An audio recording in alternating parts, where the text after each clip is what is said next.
that historic and famous sports prize, Hockey's Stanley Cup. New York, after 54 years, your long wait is over. It's over! The Detroit Red Wings win the Stanley Cup!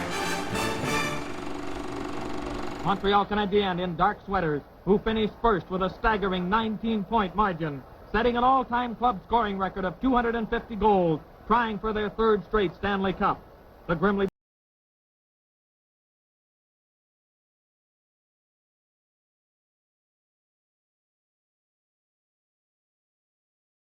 Boston quickly established the fact it would not be easy, and there would be no four straight. On Montreal ice for the opening game, Boston in the light-colored uniforms.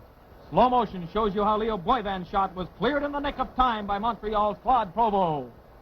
And Leo Levine, plunging headlong into the Montreal net, sets the style for the all-out play that featured the Stanley Cup final. Here's the Boston Uke line. Busick, number 9. Bronco Horvath, number 6. Vic Stasiak, number 7. And Busick missed another great Boston scoring chance. This line, which once played as a unit for Edmonton, was put together by Boston general manager Lynn Patrick's off-season trades. See that neat three-way play in slow motion. Through defenseman Doug Harvey's legs. This one didn't score, but the Uke line scored 72 goals during the regular season. They had called Boston goalie Don Simmons a leading series question mark. Let's give him a try. Don Marshall firing. Simmons looked all right on that one. If you can stop shots from the stick of Boom Boom Geoffrion, you can stop almost anything. Geoffrion, number 5, lets it go, and Simmons saves the game. The Bruins are shorthanded. Harvey to Marshall. His shot and another save by Simmons, but the rebound to Geoffrion, and his screenshot scores the first goal of the championship.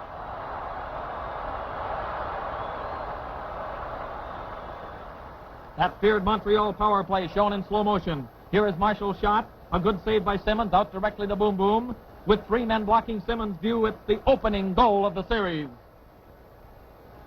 Second period, Marshall to Bob Turner, a drop pass, a good shot by Beliveau, a better catch by Simmons. It's Boston's turn. Don McKenney, number 17, carries into the Montreal zone. He bounces a pass off the boards to Alan Stanley, number 10. Over to Doug Moens.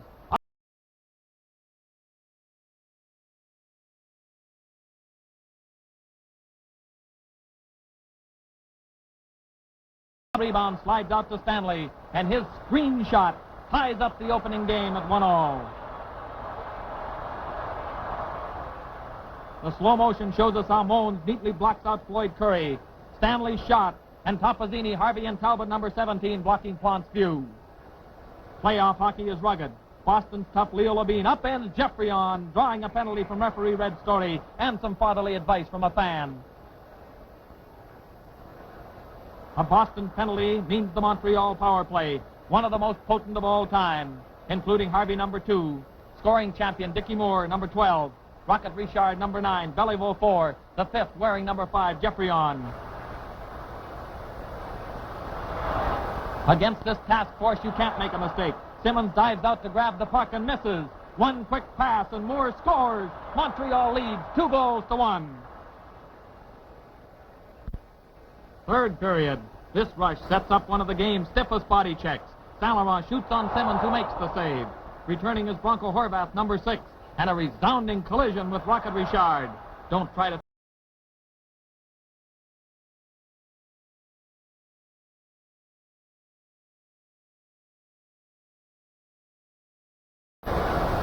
The rookie winner of the previous season was the Bruins' Larry Regan, an Ottawa product and a great stick handler in the Capital's tradition of Cowley, Sid Howe, and the Bouchers. Regan wears Milt Schmidt's old number 15. On a line with Norman Johnson, number 18, and Leo Levine, 16, they added scoring punch to the Bruins' attack. Here they are with Doug Moens, 19, on left defense, and Fern Flaman. This quintet forces Plant to make some brilliant saves to prevent a tying goal. It was a forward line put together late in the season, as Schmidt did some successful pre-playoff juggling. Canadiens lead 2-1, but it's all Bruins right now. Horvath passing to Busick for a marvelous chance, but once again Plant holds them out. This every-man-up Boston attack must lead to some Montreal breakaways. The Richard firm again, but another Simmons save. And now the first game is over. It was a tight fit, but the highly favored Canadiens, before their hometown fans, win the opener 2-1. Second game, also in Montreal. The referee, Eddie Powers. Canadiens supporters admitted the underdog Bruins gave Montreal a scare in the opener. Some said Canadiens were off color and won out even though they'd played a bad game. There was more talk of a 4-straight series. The Boston players set out to prove that the close opener was no fluke. The speedy Regan led a rush, a pass to Johnson, and a quick Boston goal after only 20 seconds of play.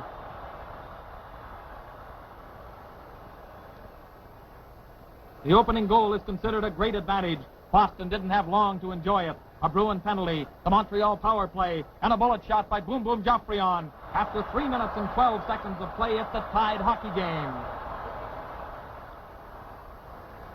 All right-wingers and right-handed golfers should benefit by this slow motion. This stroke is almost unstoppable at any time in hockey and great for windy days in golf. Now a Montreal penalty. Regan feeds Topazzini on the Boston power play.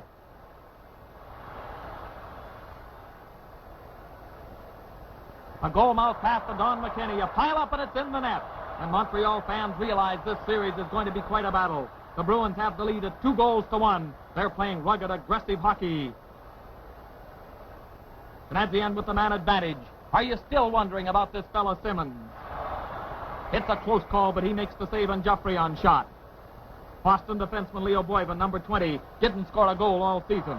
Noted as a blocking rear guard, he too catches the spirit of the Bruins' fired-up drive. And in the Montreal Forum, they begin to realize that Bruins are showing no respect at all for the defending champions' awesome power or the pre-series odds. The pace of this game is lightning fast. Bruins attacking again 5 strong. They have Montreal bottled up. A pass from Flammen to Horvath. He shoots on Plante. Boone, number 24, is ready to give it some help, but it's not needed. Horvath's goal sends Boston into a 3-1 lead, still in the first period. It's not too often throughout the 1957-58 season, when Montreal lost only 17 of the 70 games they played, that they were trailing 3-1 in the first period. But this is clearly a Boston night, and a busy night for Jacques Plante. Mac, are you sure this is the same Boston club we saw all season? If Montreal fans thought 3-1 was bad, watch Larry Regan, number 15, around 1 man, around 2 men. His shot is screened by Leo Labine, and it's 4-1 Boston. Well, if we can't beat them, let's join them. McKell driving in for Boston, trying to make it 5. The puck collected in the corner by all-star defenseman Doug Harvey. Full speed ahead for Harvey, trying to rally the Canadian forces, and an exciting end-to-end goal for Harvey. Now that's more like it. Harvey won the James Norris Memorial Trophy as the league's top defenseman for the 4th time in the 5 years it has been presented. Canadiens trail by 2 goals in the second period, but that's not insurmountable for a team which scored 250 goals in 70 league games. Another power play and several good Montreal scoring chances, but some more brilliant goaltending by Don Simmons preserved the Boston lead, and that Clarabelle at the office told me we'd have no trouble with Simmons. It's still the second period. This game is still far from won or lost. The Montreal firepower is putting Simmons to one of the sternest tests of his career. He sprawls full length to stop Rocket Richard. And now the stop that may have saved the game. A close-in chance for the deadly Boom Boom Geoffrion. But he, too, is a Simmons victim. A dangerous Boston breakaway with Horvath, number 6. Ahead to Stasiak, and Plante stops his shot, but Horvath fires the rebound high into the net. You can't believe Bruins lead 5-2? Take a look in slow motion. Plante saved on Stasiak. There's the puck and the shot. Bruins win to tie the series 1-1. Let's all go to Boston. Burying the puck to start the third game in the Boston Gardens. Another jammed crowd. Every game in the series was played to standing room only attendances. Boston's 5-2 win right on Montreal ice to tie the series stirred up greater interest everywhere, as clearly the Bruins were a serious threat to Montreal's attempt to win a 3rd straight Stanley Cup. Only one other team in the Cup's history, Toronto's Maple Leafs in the late 40s, won the Stanley Cup 3 seasons in a row. The night was warm in Boston, but the pace again was downright hot. Experienced hockeymen marveled at the sustained speed of the entire series. In many games, it was predicted the teams would have to slow up in the third period, but these superbly conditioned athletes never let up, never slackened the speed. The spotlight again on the goalies, as it so often is in playoff hockey. Simmons alertly moving out to grab a rolling puck, and a return rush. Jacques Plante, who pioneered greater travel for hockey's goalies, far out of his net. Defenseman Bob Turner lending a hand. Still a scoreless deadlock, but a major break with a penalty to Boston's Bronco Horvath. And so Bruin fans see the onslaught of Harvey, Geoffrion, Moore, Beliveau, and Rocket Richard. Doug Harvey coolly studies the defense and picks his mode of attack. A pass to Geoffrion, over to Richard, and the Rocket sends Montreal into the lead.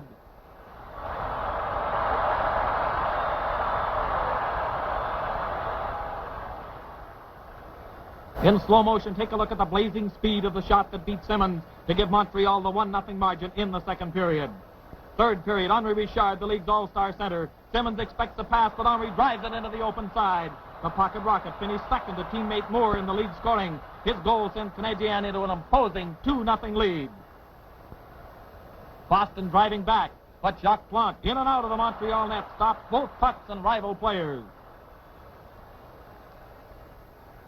Henri Richard again for the Habitants. This time he does pass to Brother Maurice, and another blistering shot runs the count to 3-0 Montreal.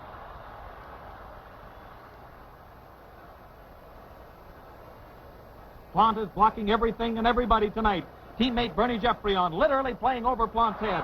The Montreal Vezina Trophy winning netminder gets his shutout. The 3-0 triumph sends Montreal back into a series lead of 2-1. And still in Boston, Red Story faces the puck for the fourth game. During the 1957-58 season, visiting clubs won an exceptional percentage of the games. And in this final, Montreal looked better during the third game on Boston ice than they did in either of the first two games played in the Montreal Forum. Again, the pace was fast and the checking was rugged. But no matter where the games are played, the Bruins can't afford to fall behind 3-1, and they know it. Regan on the power play, shooting from the blue line. Out to Fleming McKell. He can't get clear. Help from a teammate, and Don McKenney's backhand shot gives Boston the opening goal of the fourth game. Stasiak leading the Boston attack, and a wide shot by McKenney. Another shot by Stasiak, and this one is deflected in by McKenney. One of the 9 goals he scored in the Stanley Cup playoffs. It's Boston in front, 2-0. In this period, Montreal lost the services of defenseman Dollar Saint Laurent. He later admitted he hurt his cheekbone in the third game of the finals, but kept it quiet. This check by Leo Levine left no doubt. A broken cheekbone, and he was out for the series. Take a special look at Bruins number 8, Fleming McKell. A good hockey player during the season. His 20 goals and 40 assists left him 6th in league scoring. But if he was good in season play, he was sensational in the series. He led all players in Stanley Cup statistics. 5 goals and 14 assists. His 19 points just one short of an all-time playoff record. This pass sets up Topazzini, who scores. It was the 13th of 14 playoff assists for McKell, a new Stanley Cup record.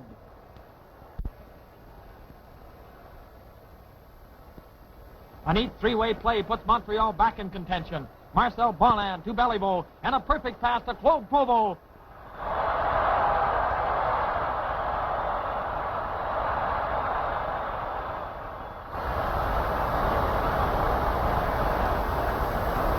Hockey poetry in slow motion on that Bonin to Beliveau to Provost goal. The camera lets you get in on an argument of whether this puck went in or not. Watch the puck closely in this slow motion picture. In the net or hit the post. Take your choice. Either way, it didn't matter. Bruins win. The series is tied at 2 games each, and we'll all go back to Montreal. Game number 5. Referee Eddie Powers facing the puck in Montreal. And by this time, it's clearly one of the finest series of Stanley Cup history. The pace and speed of each and every game is freely called the greatest of all time. The bumping is heavy. The checking is for keeps. But the series never came close to getting out of hand. Working in rotation, officials Red Story, Eddie Powers, and Frank Berry never had a serious Donnybrook. Despite the fact that these teams played 6 tough and bitterly fought games, there were only 2 major penalties in the entire series, only 1 misconduct. And I think it's getting to the point where we can quit worrying about the abilities of Boston goalie Don Simmons. This 26-year-old native of Port Colborne, Ontario, got his chance in the spring of 1957 following the illness of Terry Sawchuk.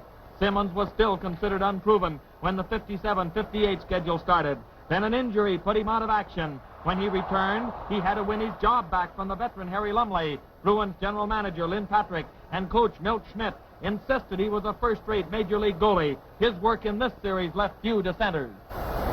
Here's a fancy save by Plante, but it rolls out to Alan Stanley. His shot bounces around in front of the net, and the scrappy Fleming McKell makes a specialty of bouncing pucks. A face-off early in the second period. Beliveau number 4 snaps the pass to Geoffrion, and it's tied up.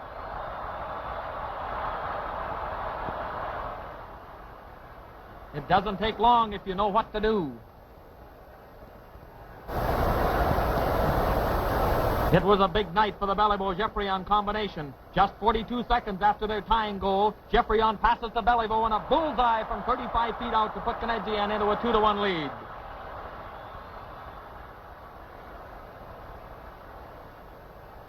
Late in the second period, Canadien's looking for some insurance. The Goyette, Provo, Pronovo line gets a scoring chance, but Simmons keeps the Bruins within range. But now it's the third period. Time is running out for Boston.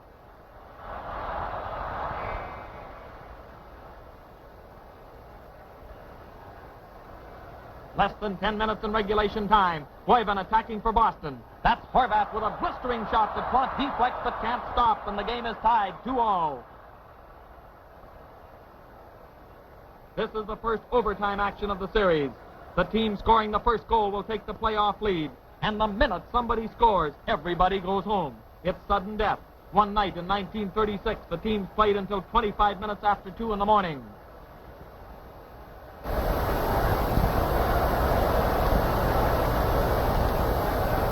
The first dangerous scoring chance. Koivu, Johnson, and Labine for Boston. And Plante blocks Koivu's shot. A high drive, and Plante takes no chances. From now on, every save, easy or hard, can be considered a potential game winner. Beliveau starts away from Montreal, but his slap shot is wide. And the Bruins, who have forced the overtime play so far, have another threat going. This time, Plante makes a key save from the stick of Buddy Boone. Get ready for the star of the show. In center ice, Rocket Richard. Across the blue line. Most players might pass. The Rocket shoots. The game is over. The Canadiens win 3-2. The Montreal fans, who may be used to the Rockets' clutch performances, are far from tired of them. That shot in slow motion, another payoff by hockey's greatest goal scorer. Once again, the scene shifts to the Boston Garden. Canadiens lead the series 3-2. The Bruins face elimination on their home ice. Another complete sellout. An early scoring chance by Beliveau, but Simmons catches his blue line drive. Beliveau and Olmsted fight for possession along the boards. A harmless-looking shot by Beliveau, deflected in by Geoffrion, and Montreal has a quick 1-0 lead. Bruins have fought from behind before, and Topazzini's pass gives McKinney a scoring opportunity. But there's more trouble for Boston in an old familiar package. Rocket Richard scoring his 11th goal of the playoffs, just one short of the all-time Stanley Cup record, which Richard shares with his teammate Jean Beliveau. A 2-0 deficit is quite a problem at any time, but trailing by 2 goals in a crucial playoff game against a club like Montreal could be downright discouraging. Not to the undaunted Bruins. They maintain that constant attack, this time led by Doug Moens, number 19. With a drop pass to McKinney, who puts Boston back in the picture with his 9th goal of the playoffs.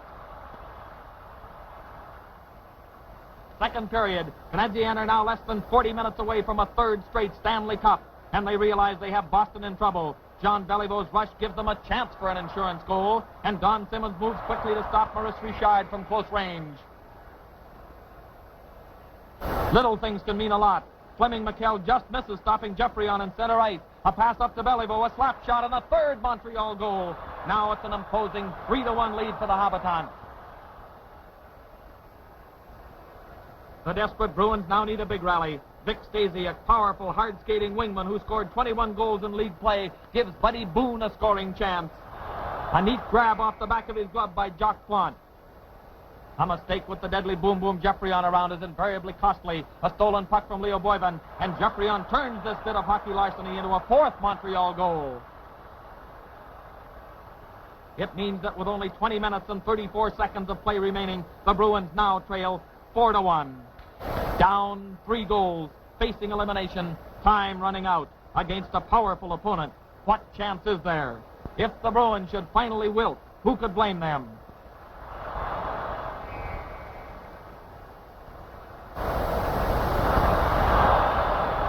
They come out for the final period to a tremendous ovation from the Boston Garden crowd.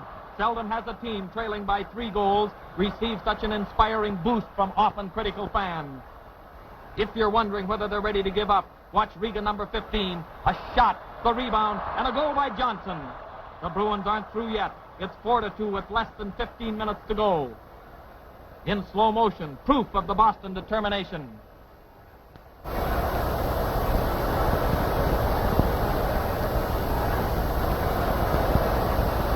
If the Montrealers had any ideas of letting up when they got that commanding 4-1 lead, they soon found out that there's no room for any relaxation in this series. Fighting both the clock and the Canadiens, Bruins still forced the play, and Larry Regan bounces one in from behind the net. Boston fans, getting their money's worth every second of play, now realize there is still hope. See in slow motion how you never know if you don't try. The puck's at the side of the net. Regan can't shoot and is forced behind the goal. It looks like an impossible angle, but nothing's impossible when a determined athlete is playing with a round puck on slippery ice. Now it's a different story. 6 minutes to go, Boston trailing by 1. Fleming McKell, often called the Bruins spark plug, literally battling on his knees, and a pass to Leo Boivin almost ties up the hockey game. It's aggressive perhaps, but shoving goalie, puck and all into the net doesn't count on the scoreboard. The fighting, persistent McKell again. He's played on his regular line, on the power play and kill penalties, but he's still spearheading the Bruins, and it's another important save by Plante. Now the Boston net is empty. McKenny leads the 6-man attack in search of a tying goal. Doug Harvey gets possession at the Montreal blue line. He races in on the unprotected Bruin net. Regan manages to block the first shot, but Harvey scores on the second try. And finally, the Bruins must concede defeat after 365 minutes and 45 seconds of the most constantly exciting hockey the game has ever presented. Montreal fans who made the 400-mile trip came prepared for a Canadien victory. Joining in the turmoil on the ice were Montreal club officials, justifiably proud and jubilant over the triumph of their great hockey machine, their 3rd straight world championship. League President Clarence Campbell presents the Stanley Cup to the Canadien captain Maurice Richard in an atmosphere quite in keeping with the winning of the highest award in the world's fastest game, an atmosphere of enthusiasm, bedlam, and excitement. And the reason for it all, the Stanley Cup.